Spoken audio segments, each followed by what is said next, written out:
Hi friends, कैसे हैं आप सब लोग। मैं हूं बीकॉम ऑनर्स का मेंटर और आज मैं आप सभी को क्लास सूट एक्शन के बारे में बताने जा रहा हूं।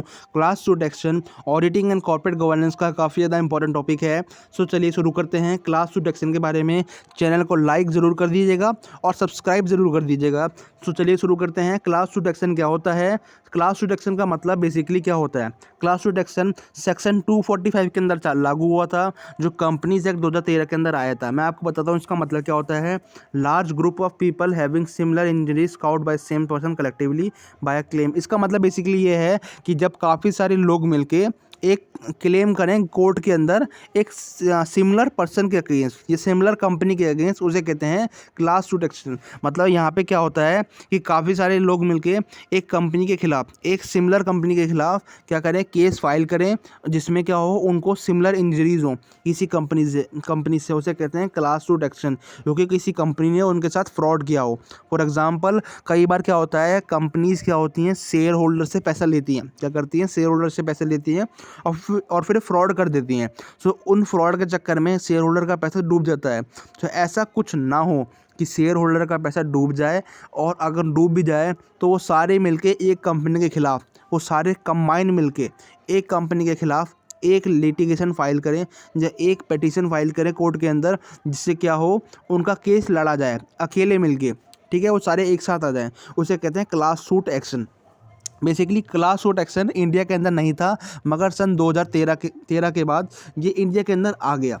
क्लास सूट एक्शन काफ़ी ज़्यादा इंपॉर्टेंट टॉपिक है, क्योंकि इंडिया के अंदर भी काफ़ी स्कैंडल्स हुए जिसके अंदर शेयर होल्डर का काफ़ी पैसा डूब गया।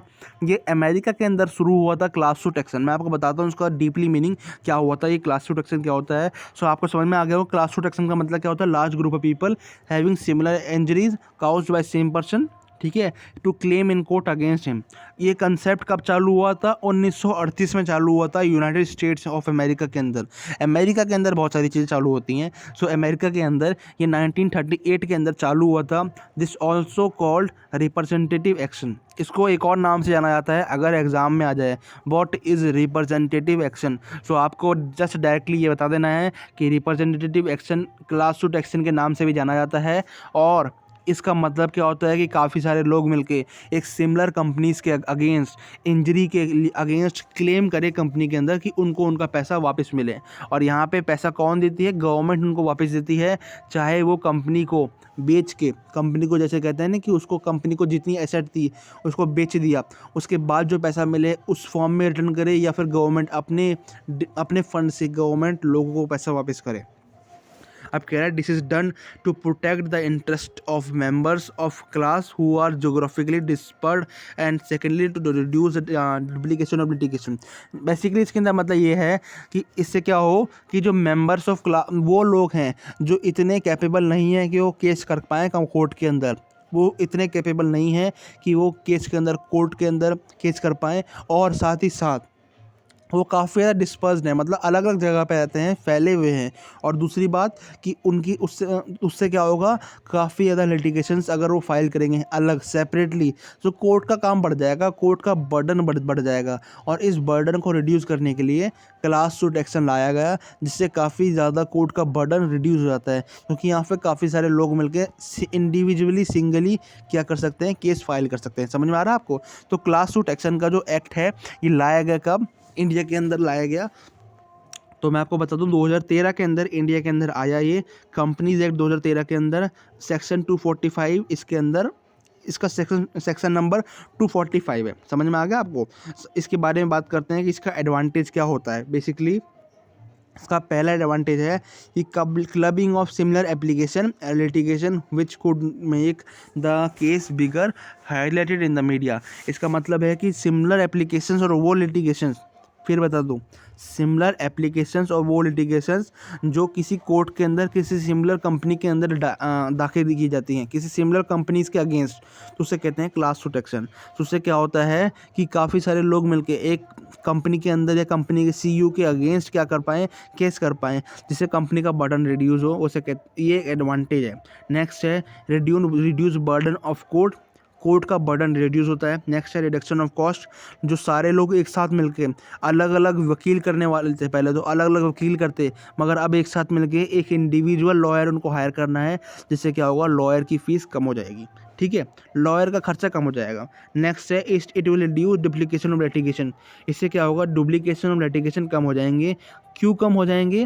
क्योंकि यहाँ पे क्या हो रहा है, सारे लोग मिलके एक साथ किसी सिमिलर कंपनी के अगेंस्ट या similar CEO, chief executive officer या किसी सिमिलर कंपनी के हेड के अगेंस्ट क्या कर रहे हैं, केस कर रहे हैं, केस फाइल कर रहे हैं। ठीक है, उससे फ्रॉड से रिलेटेड। ठीक है, नेक्स्ट कह रहा है it will provide window to small shareholder to redress their grievances.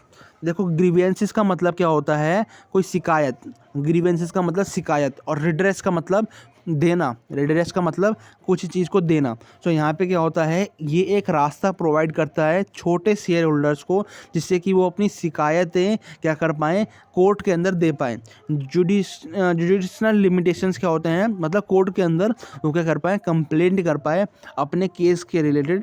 तो उसे कहते हैं यहाँ पे एक एडवांटेज क्लास सूट एक्शन का, क्योंकि यहाँ पे छोटे शेयर होल्डर क्या कर पाएंगे, अपने छोटे छोटे नुकसान के अगेंस्ट क्या कर पाएंगे, कंपनी के अंदर कोर्ट के अंदर केस कर पाएंगे। क्योंकि उनके पास पहले तो इतना पैसा नहीं होता कि कंपनी कोर्ट के अंदर केस कर पाएँ कंपनी के अगेंस्ट। दूसरी बात, अगर वो सारे मिलकर केस कर पाएंगे तो उनको उनका लॉस वापस मिल सकेगा। ठीक है, कवर मिल सकेगा। अब नेक्स्ट है relief under class suit action. Class suit action के अंदर क्या क्या रिलीफ है, उसके बारे में हम अब बात करेंगे। सो बेसिकली ये काफ़ी ज़्यादा इंपॉर्टेंट टॉपिक है। सो यहाँ पे हम बात कर रहे हैं relief under class suit action के बारे में। तो क्या क्या रिलीफ अवेलेबल होते हैं क्लास सूट एक्शन के अंदर। जो पहला रिलीफ अवेलेबल है वो है to restrain the company from, मतलब कंपनी को रोकना किससे। अब ये स्टेप्स और रूल्स रेगुलेशंस पहले से ही बना रखे होते हैं, डिसाइडेड होते हैं, जिसके अकॉर्डिंग कंपनी को काम करना होता है। और अगर कंपनी उन रूल्स का वायोलेशन करती है तो कंपनी को फ़ाइन भरना पड़ता है, और या फिर कंपनी के अंदर सैंक्शंस भी लग सकते हैं कंपनी के ऊपर। सो उन रूल्स को फॉलो करना ज़रूरी है। सो ये बता रहा है कंपनी क्लास सूट एक्शन से क्या क्या रिलीफ मिलते हैं, क्या क्या फ़ायदे होते हैं। सो एडवांटेजेस तो हमने बात कर लिए थे, लेकिन ये कुछ डायरेक्ट बता रहा है कुछ चीज़ें जो अब देख लेते हैं। सबसे पहले to restrain the company from committing breach of any provision of MOA, memorandum of association का मतलब क्या होता है। मेमोरेंडम ऑफ एसोसिएशन और आर्टिकल ऑफ एसोसिएशन, बेसिकली ये वो रूल्स होते हैं जो कंपनी अपने मैनेजमेंट के लिए डिसाइड करती है। मेमोरेंडम ऑफ एसोसिएशन जो है अपने मैनेजमेंट के लिए डिसाइड करती है, और article of association company basically वो रूल्स बनाती है कि अपने इन्वेस्टर्स से और अपने स्टेक होल्डर से कैसे डील करेंगे, वो डिसाइडेड होते हैं रूल्स सारे के सारे।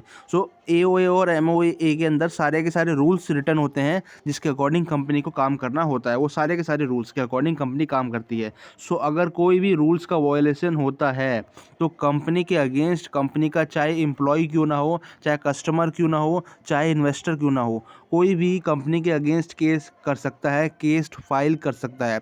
एक्टिंग सम मिस स्टेटमेंट और फ्रॉड, इसमें साफ साफ लिख रखा है अगर कोई भी कंपनी मिस स्टेटमेंट करती है, मिस एप्रोप्रिएशन ऑफ कैश करती है, पैसों की धांधली करती है, या कोई फ्रॉड करने की कोशिश करती है, सो उसके खिलाफ क्लास सूट एक्शन दाखिल हो सकता है। क्लास सूट एक्शन मतलब कई सारे लोग मिलके उसके खिलाफ सिमिलर केस फाइल कर सकते हैं। ठीक है, समझ में आ रहा है।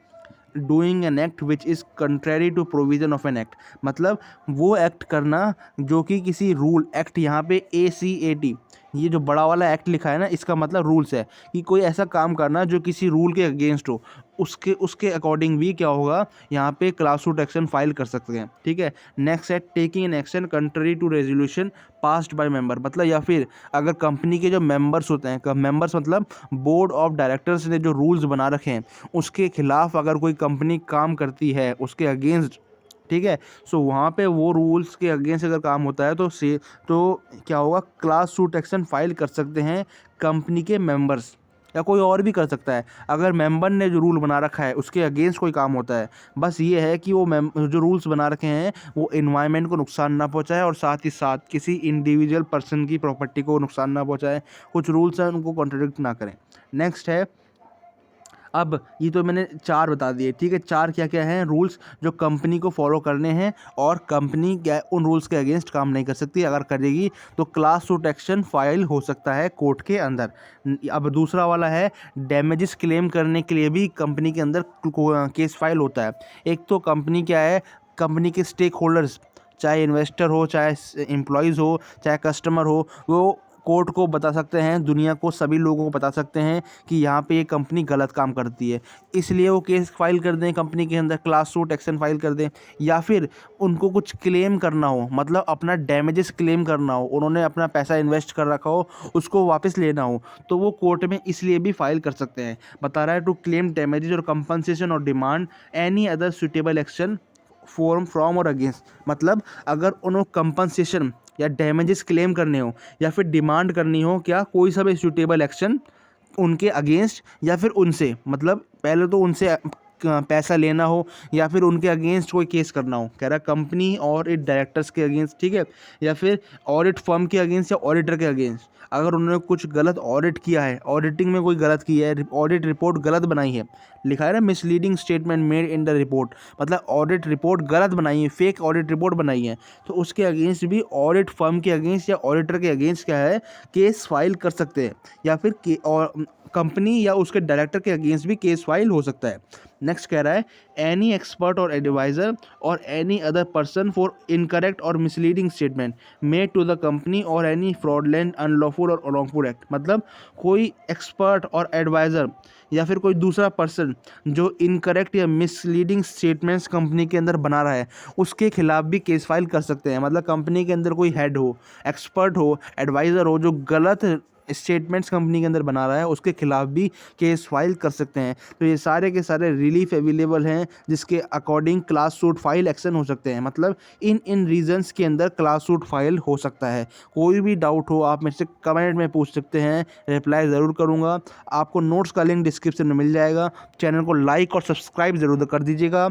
चैनल देखने के लिए थैंक यू। अब हम अगली वीडियो में इसके नेक्स्ट चैप्टर के बारे में बात करेंगे। कोई भी डाउट हो आप ऐसे कमेंट में पूछ लीजिएगा। नेक्स्ट चैप्टर में काफ़ी ज़्यादा इंपॉर्टेंट चैप्टर कवर करेंगे। वीडियो देखने के लिए थैंक यू।